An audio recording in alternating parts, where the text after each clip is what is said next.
राध्या को अकेला सोता देख निहारिका ने राध्या पर किया हमला। तभी अचानक प्रथम आकर राध्या को बचा लेता है। उस रात मित्तल हाउस के भीतर जो हलचल उठी थी वह अब धीरे धीरे एक तूफान का रूप ले चुकी थी। राध्या के कमरे में फैली भय, विश्वासघात और सच की गंध में सबके चेहरों की नकाबें उतर चुकी थीं। प्रथम की आंखें अब भी लाल थीं, गुस्से से, धोखे से और उस डर से जो वह सोचकर भी कांप जाता था कि अगर वह 2 मिनट भी देर कर देता तो क्या हो चुका होता। निहारिका अब भी वहीं खड़ी थी, जैसे उसके पैरों में किसी ने बोझ डाल दिया हो।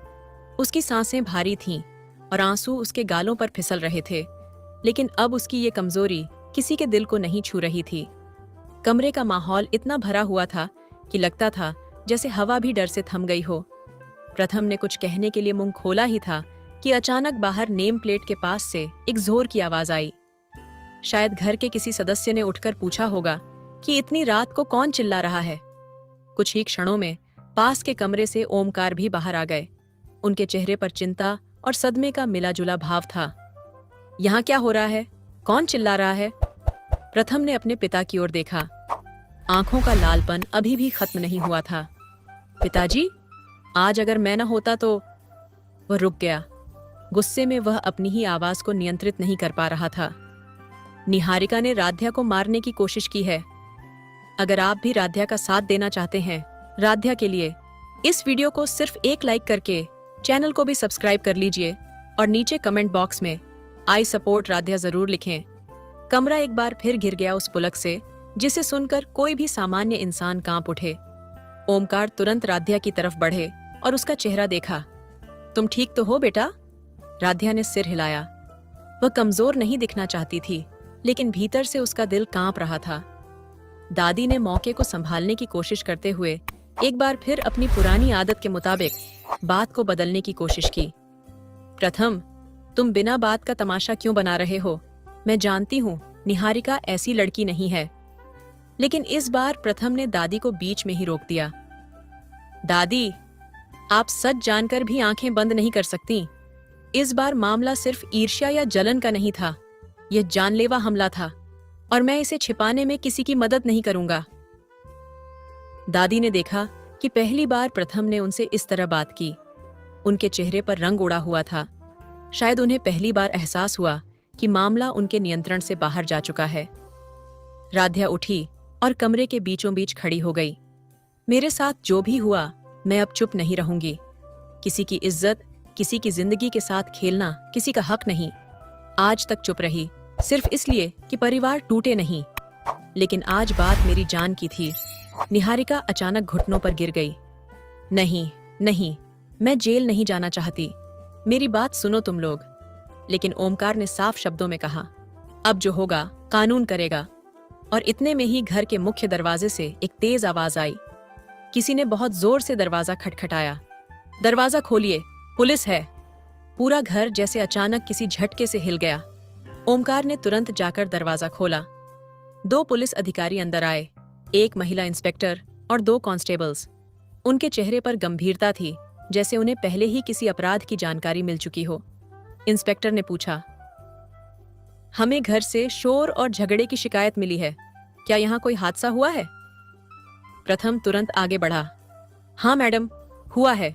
किसी ने मेरी पत्नी पर जानलेवा हमला किया है। इंस्पेक्टर की नजरें तुरंत कमरे में घूमी। राध्या के बिखरे बाल, उसके चेहरे की घबराहट और नीचे फर्श पर गिरा हुआ भारी फूलदान सब कुछ बयान कर रहा था कि मामला कितना गंभीर है। महिला इंस्पेक्टर ने सीधे निहारिका की तरफ देखा। तो तुमने यह हमला किया? निहारिका ने रोते हुए कहा, नहीं मैडम, मैंने कुछ नहीं किया, ये सब लेकिन इस बार राध्या ने उसे बीच में ही रोक दिया।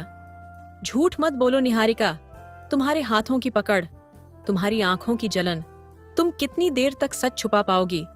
तुम्हारी हर हरकत मैंने अपने सामने देखी है और तुम जानती हो कि मैं कुछ साबित कर सकती हूँ। इंस्पेक्टर ने आदेश दिया, कांस्टेबल, इसे एक और खड़ा करो। किसी ने अगर किसी की जान लेने की कोशिश की है तो हमें मुकदमा दर्ज करना पड़ेगा। निहारिका को पकड़कर कांस्टेबल एक कोने में ले गए। वह डर से कांप रही थी। जिस अहंकार और घमंड के साथ वह कमरे में आई थी, वह अब कहीं गायब था। उसकी जगह पर सिर्फ घबराहट और हिचकियां बची थीं। दादी ने पुलिस को रोकने की कोशिश की। इंस्पेक्टर साहिबा, आप गलत समझ रही हैं। ये घर का मामला है। हम अपने घर के मसले खुद संभाल लेंगे। लेकिन इंस्पेक्टर की आवाज बेहद कठोर थी। घर का मामला? हमला घर में हुआ, इसका मतलब अपराध घर का नहीं हो जाता। हत्या की कोशिश, चाहे परिवार में हो या बाहर, अपराध ही कहलाता है। दादी जैसे किसी ने सांस खींच ली हो, उस तरह स्तब्ध रह गईं। प्रथम ने इंस्पेक्टर की तरफ सीधे देखते हुए कहा, मैडम, मैं शिकायत दर्ज कराना चाहता हूँ। इस लड़की ने मेरी पत्नी पर हमला किया है। आप केस दर्ज कीजिए। निहारिका चीख उठी, प्रथम प्लीज, मैं तुमसे प्यार करती हूँ, तुम ऐसा कैसे कर सकते हो? प्रथम ने उसके शब्दों को ठंडेपन से काट दिया। यह प्यार नहीं, जुनून है, और जुनून इंसान को अपराधी बना देता है। राधिया ने आगे बढ़कर इंस्पेक्टर से कहा, मैडम, मैं चाहता हूं कि यह सब कानूनी तरीके से हो, ताकि कल कोई यह न कह सके कि मैं झूठ बोल रही थी। इंस्पेक्टर ने सिर हिलाया। ठीक है, हम अभी इसी वक्त एफआईआर दर्ज करेंगे। कमरे में मौजूद हर चेहरे की सांसें भारी हो चुकी थीं। दादी के पैरों के नीचे से जमीन निकल गई थी। निहारिका जोर जोर से रो रही थी, लेकिन इस बार रोना किसी को नहीं पिघला रहा था। कमरे की हवा में एक बदलाव आ चुका था। आज पहली बार राधिया को लगा कि उसका डर खत्म हो रहा है और उसकी शक्ति वापस लौट रही है। यह पहली जीत थी, लेकिन अंतिम नहीं। निहारिका को कांस्टेबल जब बाहर ले जा रहे थे, तो वह आखिरी बार मुड़ी और राधिया को देखा। उस नजर में हार भी थी, नफरत भी, और कहीं अंदर ही अंदर उस सच का दर्द भी कि यह सब उसने खुद अपने हाथों से किया है। बाहर पुलिस वैन की नीली लाइटें आंगन की दीवारों पर चमक रही थीं। रात के उस सन्नाटे में वह रोशनी एक चेतावनी की तरह लग रही थी। अब इस घर में किसी भी गलत कदम की सजा का वक्त शुरू हो चुका था। निहारिका को जैसे ही पुलिस घर से बाहर लेकर गई, मित्तल हाउस के आंगन में एक ऐसी खामोशी उतर आई जो किसी तूफान के पहले की चेतावनी लग रही थी। रात की नीली बत्तियां दीवारों पर हिल रही थीं, और उस हल्की चमक में परिवार के हर सदस्य के चेहरे पर अलग अलग भाव पड़े जा सकते थे।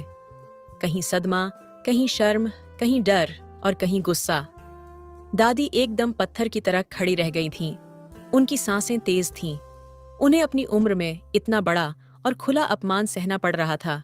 इसका गुस्सा उनकी आंखों में किसी बुझी आग की तरह भड़क रहा था। जिंदगी भर घर को अपनी मुट्ठी में चलाने वाली दादी के लिए आज की रात एक ऐसी सच्चाई लेकर आई थी जिसे वे स्वीकार नहीं कर पा रही थीं।